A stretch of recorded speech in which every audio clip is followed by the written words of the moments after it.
বাংলাদেশের ইলিশ kilo 7 piece, 1 kilo করে ওজন, 1 কিলোর উপরে। ঠিক আছে, বাংলার মাছ, হ্যাঁ, কিলোয় 7 পিস হচ্ছে, 1 কিলো করে ওজন, হ্যাঁ, কিলোয় 7 পিস।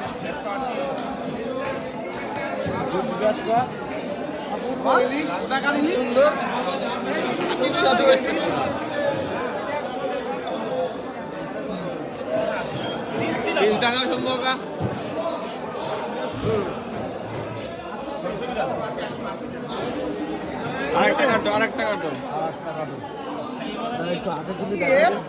কি দাদা,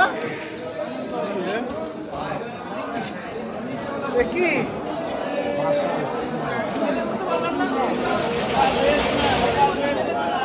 বরিশাল, এই যে বরিশাল।